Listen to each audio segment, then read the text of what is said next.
Olá pessoal, nós estamos na reta final de estudos para a seleção do Profiletras, que irá ocorrer agora no dia 20 de outubro, né?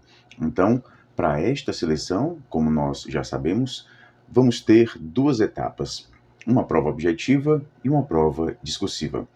Para a prova objetiva, obviamente, a dica mais importante é a gente baixar todas as provas anteriores, resolver essas provas, né, para a gente ir se acostumando com o estilo de questão de prova da Comperf, né?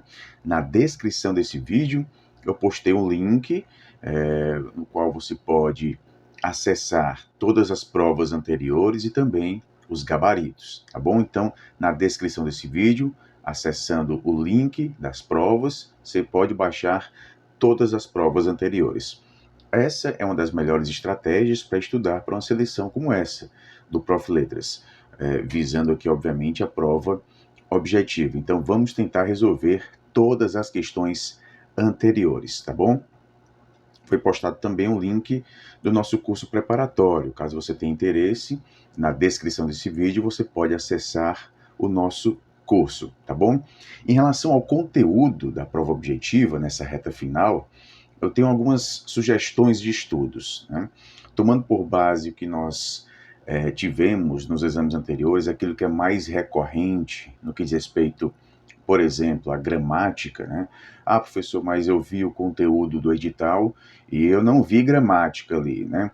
Bem, a gente tem ali análise linguística, né? E a gramática ela está inserida no campo da análise linguística. Então, não é pelo fato de você não ter visto gramática normativa escrita no edital que ela não vai ser cobrada, tá bom?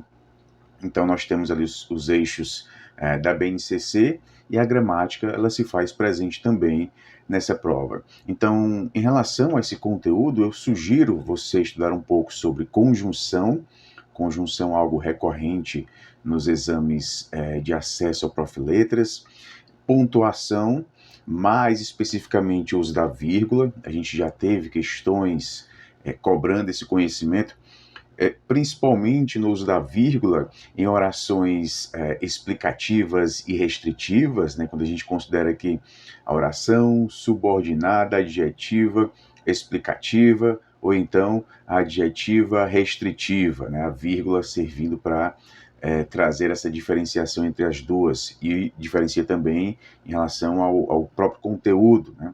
A gente já teve questão envolvendo o uso da vírgula nesse tipo de oração, então recomendo também dar uma lidinha nesse conteúdo. Em relação à pontuação, tá bom? O uso das aspas, a gente já teve questões cobrando o uso das aspas para sinalizar citação direta. Às vezes muda-se a nomenclatura, citação direta, transcrição literal, que na prática é a mesma coisa, né? Então, citação direta, citação indireta, aí já retira as aspas, né? Mas a gente já teve questão envolvendo citação direta, citação indireta, paráfrase, né? Citação híbrida. Então, tudo isso está dentro de um campo mais amplo, que é justamente o campo da intertextualidade. E é recorrente esse assunto ser cobrado na prova objetiva do Profiletras. Dentro desse campo amplo da intertextualidade, a gente tem as citações, citação direta, citação indireta, a paráfrase, citação híbrida.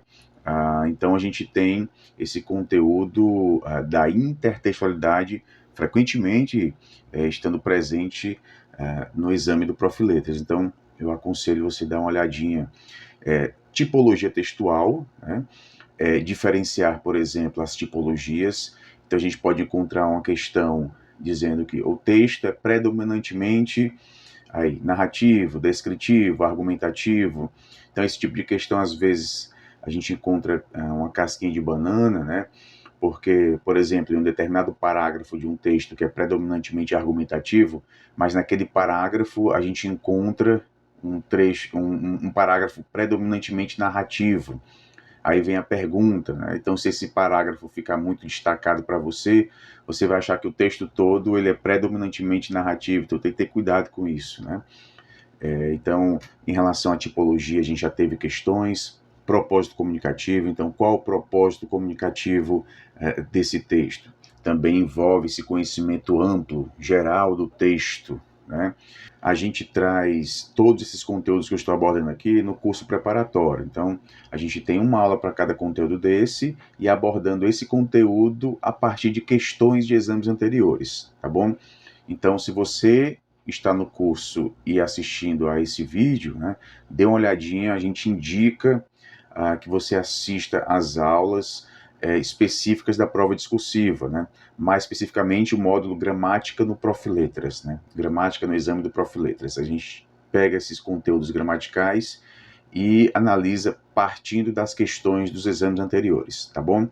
Então, se você não está, baixe os exames anteriores e veja principalmente esses conteúdos que a gente destacou aqui nesse vídeo, tá bom?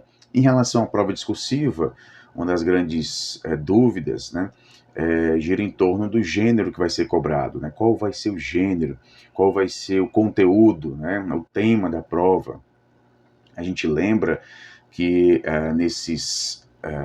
em todos esses anos de seleção no Profiletras, nós tivemos 3 gêneros textuais cobrados, né? Nos primeiros anos foi o artigo de opinião, depois nós tivemos a carta aberta e nos últimos exames a gente teve o ensaio acadêmico. A minha aposta é a de que continue o ensaio acadêmico, mas vamos supor que se for outro gênero textual, a tipologia vai ser a mesma, né? Então eles pedem sempre a produção de um texto dissertativo e argumentativo, né? Então a gente, ao mesmo tempo que a gente vai falar sobre algo, a gente vai se posicionar sobre esse algo. Então tem esse viés dissertativo, né? A gente vai dissertar e argumentar, né? Trazer informações que defendam o nosso posicionamento, né? A gente vai de alguma forma explicitar uma tese, né, nesse texto. Então, estude, né, veja as provas discursivas dos exames anteriores, a temática, né, como foi cobrado, as instruções também, a quantidade de linhas. É importante que vocês também vejam esses exames anteriores, tá bom? Se você está no curso preparatório, né, veja algumas aulas que são específicas para a prova discursiva, né? Como, por exemplo, as 4 aulas de retrospectiva que a gente acabou de fazer, né? A gente faz uma retrospectiva de todos os exames anteriores e para cada aula a gente postou material para leitura. Então, essas 4 aulas de retrospectiva, sendo que a última aula, aquela aula na qual a gente abordou possíveis temas para essa prova agora, dessa seleção. Então, as 4 aulas de retrospectiva, as análises das produções textuais de candidatos que foram aprovados, a gente analisa o espelho da prova, né? Eles disponibilizaram os espelhos de suas provas, a gente analisa, vê a nota que a banca deu e discute os pontos positivos e os pontos que poderiam contribuir para uma nota maior nessa prova, tá bom? E, é claro, não deixe de participar também do nosso simulado, o simulado da prova discursiva, né? Ele já foi postado, você ainda pode fazer, né? Você envia o seu texto e recebe o seu texto com os comentários e a avaliação, né, discriminada ali nos critérios que são utilizados nessa seleção. Tá bom, pessoal? Então é isso. Lembrando, o link de acesso às provas anteriores está aqui na descrição deste vídeo, as provas e os gabaritos também, tá bom? Então a gente está postando todas as provas e os gabaritos. E se você deseja obter informações sobre o nosso curso, a gente disponibilizou também o link de acesso. Tá bom, pessoal? Então, mas é isso. Bons estudos a todos e até a próxima.